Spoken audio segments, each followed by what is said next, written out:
October 2012. A wooded area outside Gainesville, Florida. A group of local hunters is moving through thick brush when they suddenly stop because of a strong, unusual odor. A little farther ahead, they come across a patch of freshly disturbed soil. It turns out to be a hidden grave. When law enforcement arrives, they recover a body.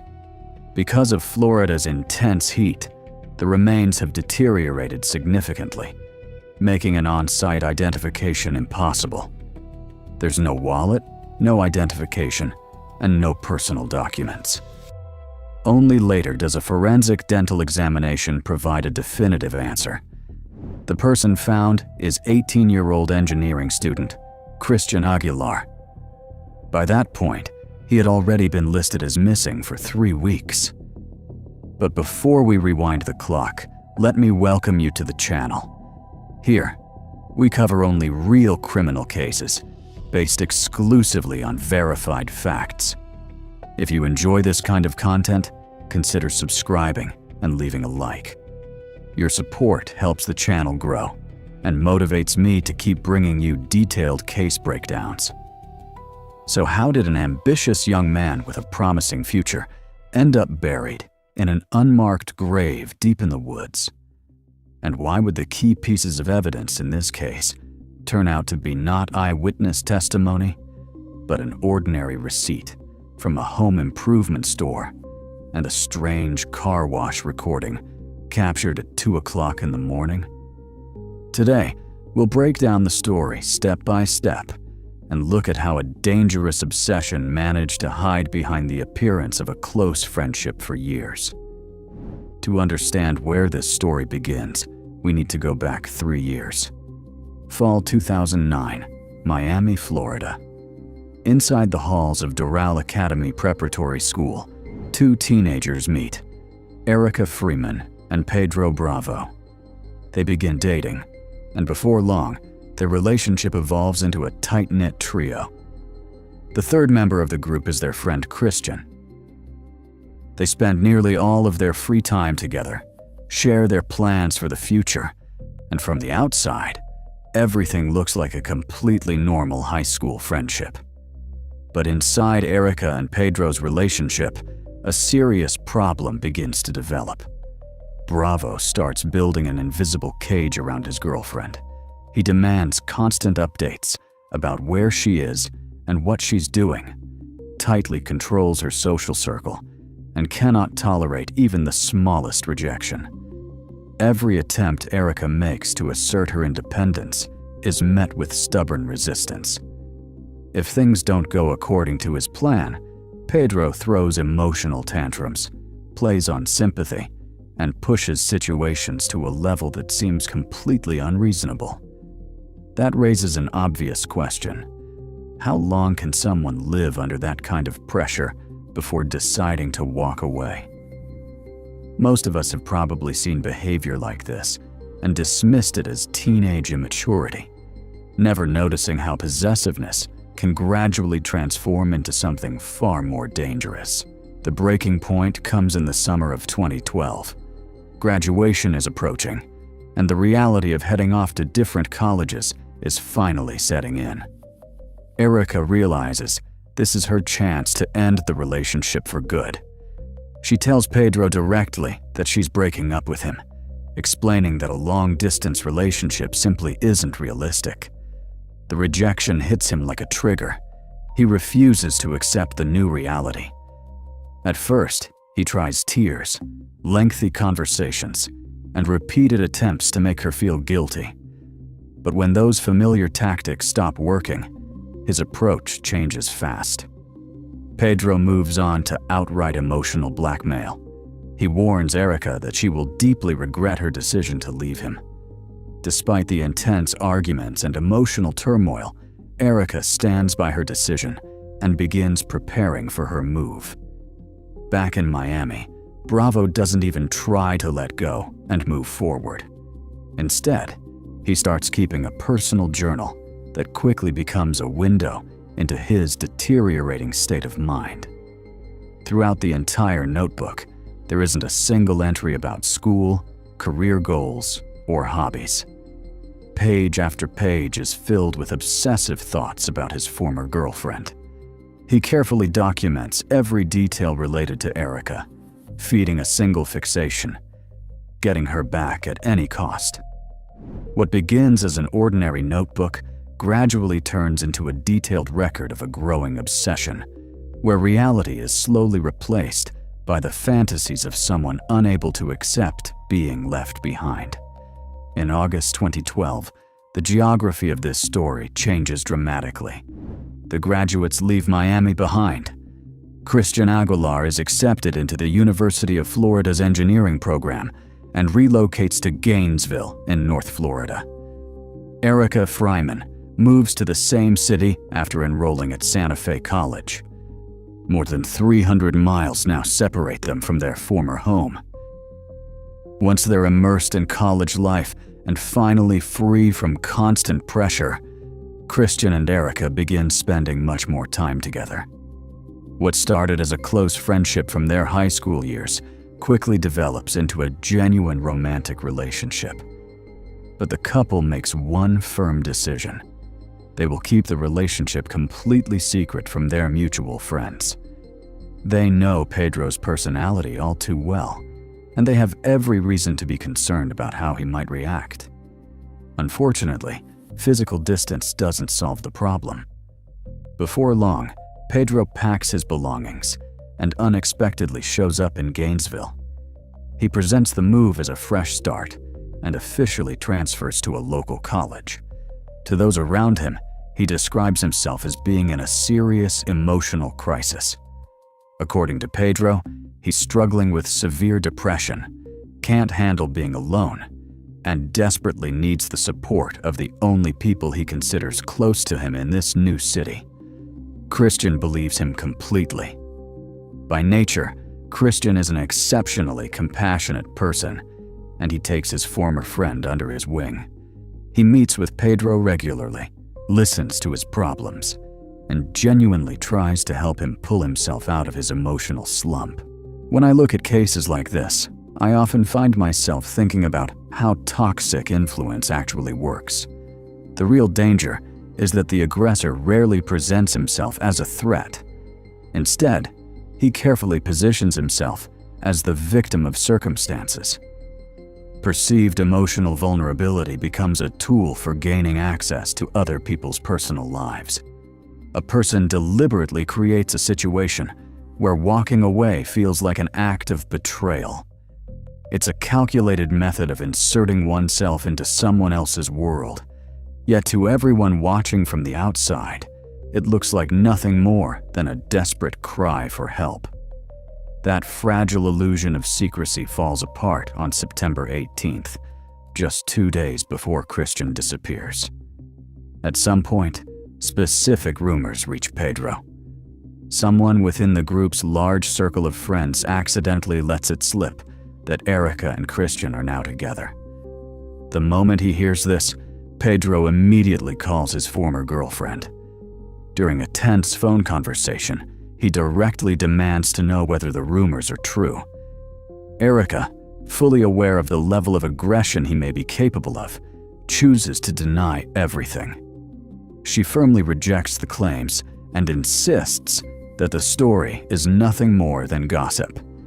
But that protective lie has the exact opposite effect. In Pedro's mind, the situation now looks like a complete double betrayal. From his perspective, the facts suddenly seem obvious. Not only is his close friend dating the woman he has spent months obsessing over in his journal, but both of them are now lying directly to him about it. At that point, the motive behind the upcoming crime is fully formed. The trap snaps shut, and the countdown to the day of Christian's disappearance begins. September 20th, 2012, finally arrives. Earlier that day, Pedro and Christian meet up to spend time together. Their plans seem completely ordinary. First, they stop to grab something to eat, then head to a Best Buy store to browse music CDs. It's a typical outing between college students, the kind of thing that wouldn't attract anyone's attention. Later that evening, Erica sends Christian a routine text message. She asks where they'll be meeting and what time she should expect him. An hour passes, then another. Her phone screen remains blank. For them, this is completely out of character. Christian and Erica are used to communicating constantly throughout the day, sharing updates and everyday details almost non-stop. Erica also remembers all too well what it felt like to live under her former boyfriend's constant monitoring, and she's afraid of coming across as overly demanding herself. So she forces herself to put the phone down and wait. She assumes Christian is busy with classes, meeting professors, or dealing with something related to school. It's interesting to see how the human mind works during the first few hours of a potential tragedy. In an age where everyone is constantly connected, our instinct is usually to reject the worst-case scenario. The brain immediately offers dozens of reasonable explanations for sudden silence. Maybe the phone battery died.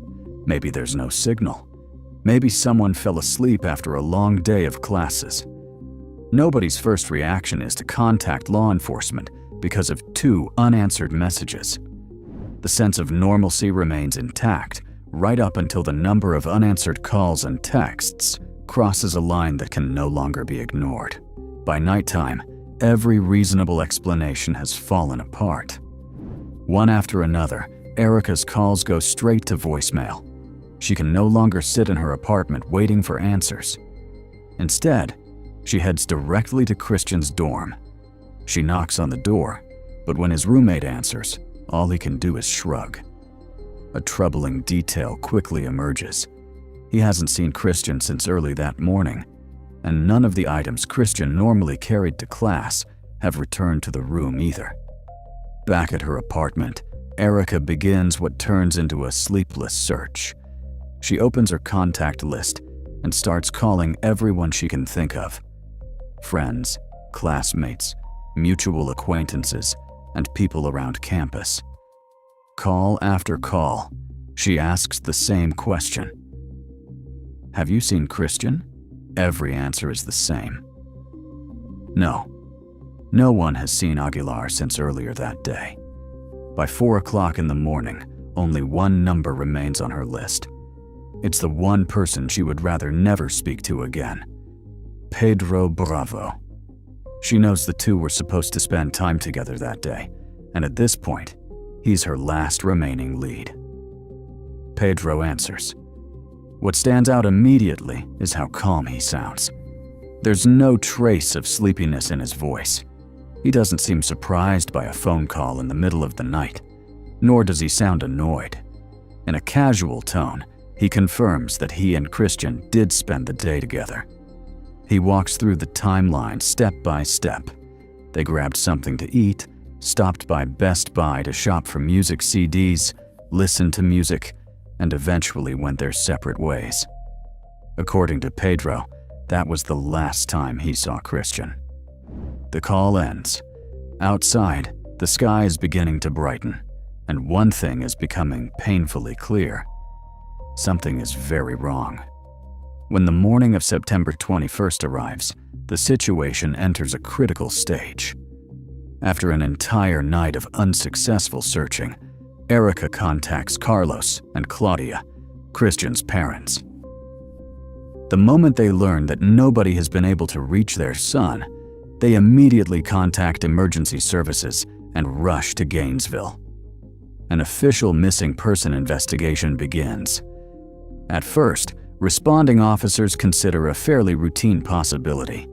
A first-year college student may have become overwhelmed by the pressures of a new environment and simply left without telling anyone. But a quick look inside Christian's room destroys that theory almost immediately. His clothes are still there. His personal belongings are untouched. Everything he would need for daily life remains exactly where it should be. It becomes obvious that he had no plans to leave. While friends begin covering the campus with missing person flyers, detectives bring Pedro in for an interview. As the last known person to see Christian, he instantly becomes the investigation's most important witness. Inside the interview room, Pedro appears completely at ease. He isn't visibly nervous. His answers are clear and direct. Then he adds a new detail that hadn't come up before. According to his latest version of events, he and Christian got into a verbal argument while driving together. Pedro claims the disagreement became serious enough that he pulled over, told Christian to get out of the vehicle, and left him on the side of the road. After that, he says, he drove home and went to sleep. That's the story he gives investigators. At least for now. The officers ask Pedro to identify the exact location where he claims he dropped Christian off. He points them toward an area with a long-standing reputation for high crime rates and frequent street activity. Investigators immediately shift resources to that part of town. Patrol units begin searching block by block, covering the area as thoroughly as possible. It's interesting to watch how some people try to outsmart investigators by relying on public assumptions and stereotypes. Pointing attention toward a high-crime neighborhood is almost a textbook tactic. The logic is simple. Convince detectives that Christian became the victim of a random street crime. Let law enforcement spend valuable time searching for unknown offenders while the real trail grows colder. It's a calculated attempt to redirect the investigation. But that strategy starts falling apart the moment detectives begin reviewing digital evidence. Investigators collect footage from surveillance cameras throughout the area Pedro identified. They carefully review the recordings. There's one problem. Neither Pedro's vehicle nor Christian appears on any of the footage. In fact, there is no evidence whatsoever that Pedro's car ever traveled through that area. Realizing they've been sent down the wrong path, detectives widen their search. Technical specialists begin requesting video recordings from businesses located in completely different parts of Gainesville. That routine, painstaking work finally produces the first major break in the case. Investigators discover footage from a 24-hour car wash. The timestamp is clear: 2 o'clock in the morning on September 21st.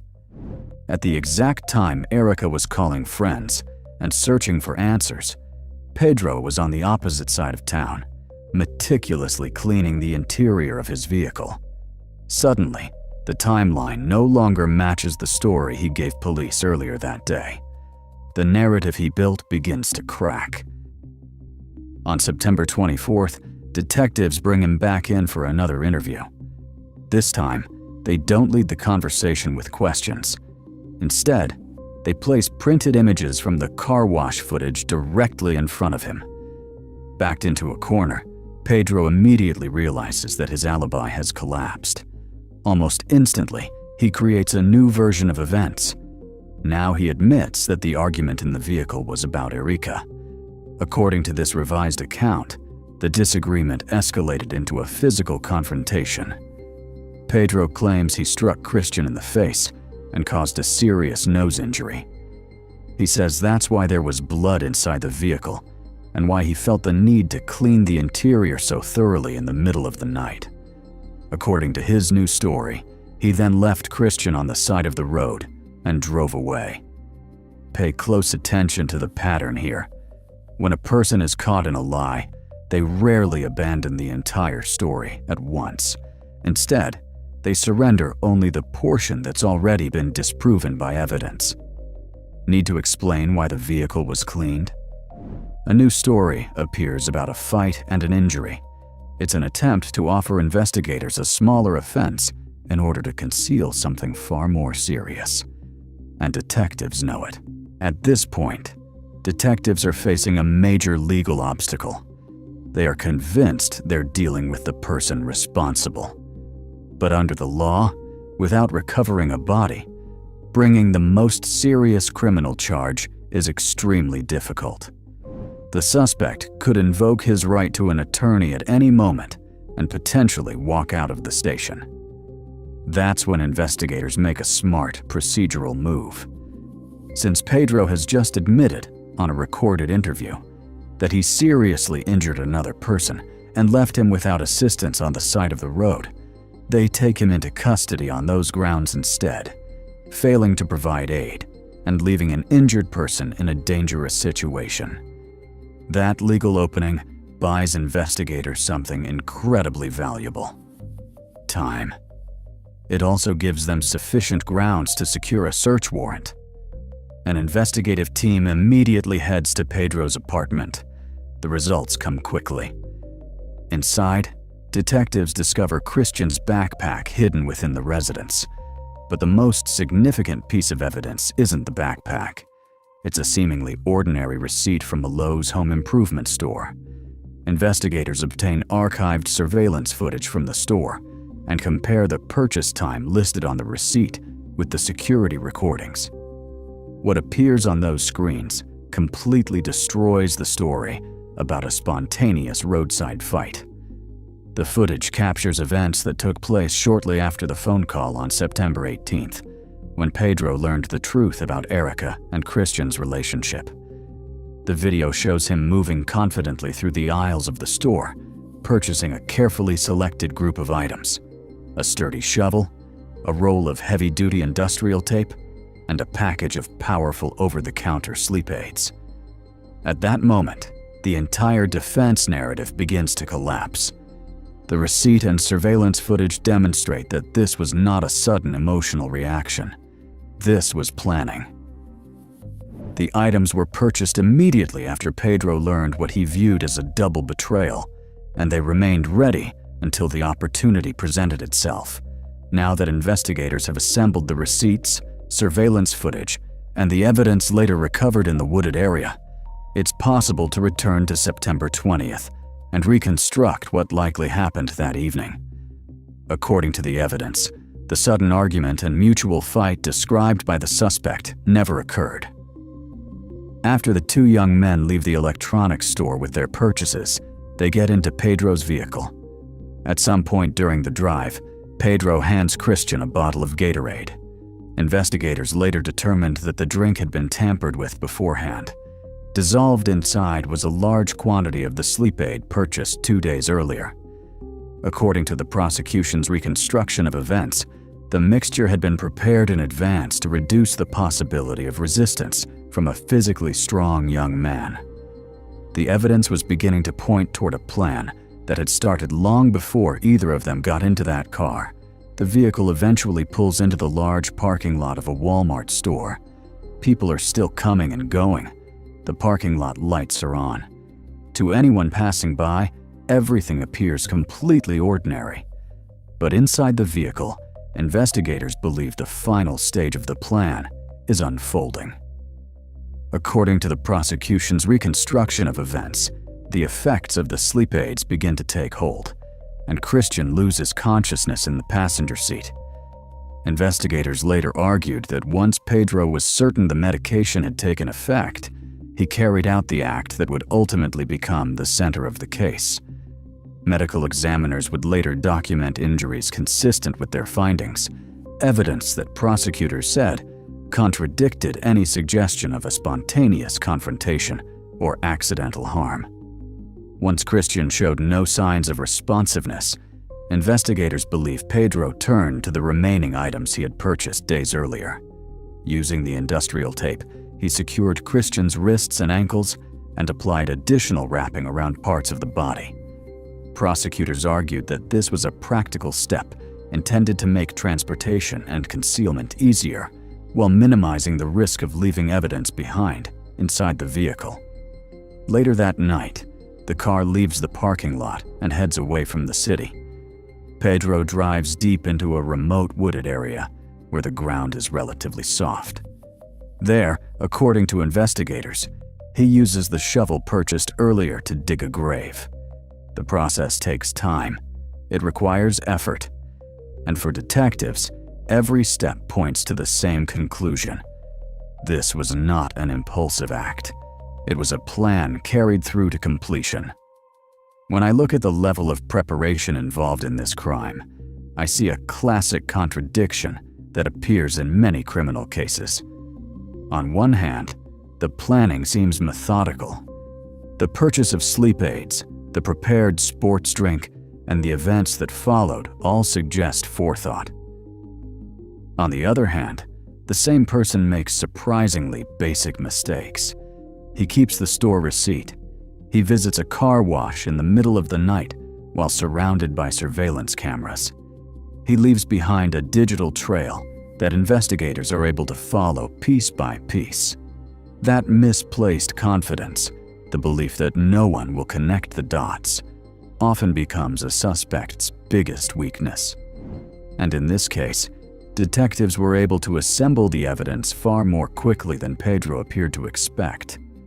What began as a missing person investigation involving a college student had now evolved into a first-degree murder case supported by a growing body of evidence. In August 2014, nearly 2 years after the events of that September night, the case finally reaches trial. Standing before a jury, Pedro Bravo and his defense team present a strategy that many observers find difficult to believe. Pedro no longer disputes several of the key facts. He acknowledges purchasing the shovel. He acknowledges buying the roll of heavy-duty tape. He acknowledges obtaining the sleep aids. But the explanation for those purchases changes completely. According to the defense, the items had nothing to do with a plan to commit a crime. According to Pedro's new version of events, every one of those items had been purchased for himself.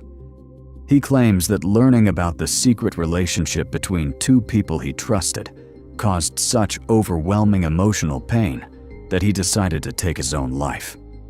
In court, he seriously argues that he planned to consume a dangerous quantity of sleep aids and that the shovel was intended for digging his own grave in a remote wooded area. Moments like this reveal the true nature of manipulation. Pay attention to what's happening here.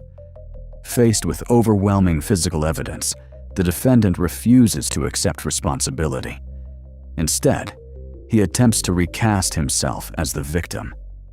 He tries to shift the focus toward his emotional suffering and broken heart, while ignoring the fact that another young man's life was lost because of his actions.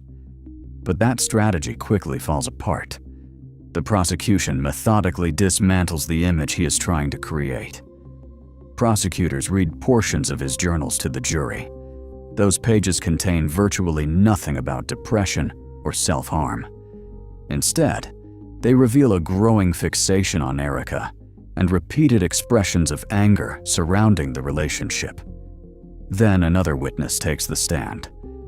A former cellmate testifies under oath that while in custody, Pedro openly described the crime in detail and appeared proud of what he had done. Throughout the lengthy trial, observers notice something else. The defendant shows little visible emotion. There are no tears, no obvious signs of remorse. And when the case finally goes to the jury, deliberations do not take long. The verdict is unanimous. Guilty on all counts. The convictions include first-degree murder, poisoning, providing false statements, and obstruction of justice. The judge then imposes the harshest sentence available. Pedro Bravo is sentenced to life in prison without the possibility of parole. In the end, the system of control he spent years trying to build around other people closes in around him instead. Only now, the walls are made of concrete and steel. While Pedro is being led away to begin serving his sentence, hundreds of people gather somewhere else entirely. Family members, classmates, and professors come together to honor Christian's memory. They remember a talented, ambitious young man with a bright future ahead of him. A person known for his kindness, generosity, and willingness to help others. And that's what makes this case so difficult to forget. At its core, this isn't just the story of a criminal investigation. It's a powerful reminder of how important it is to recognize warning signs before they escalate. Extreme possessiveness, attempts to control another person's freedom, and aggressive reactions to rejection do not develop into healthy relationships. Left unchecked, they often lead to serious harm and lasting consequences for everyone involved. Thank you for watching this case breakdown all the way through. Let me know in the comments which part of this case stood out to you the most when it comes to understanding the mindset behind the crime. I'll be reading your thoughts, and I'll see you in the next video. Support us by liking and subscribing. Share your theories in the comments. Until next time, stay vigilant.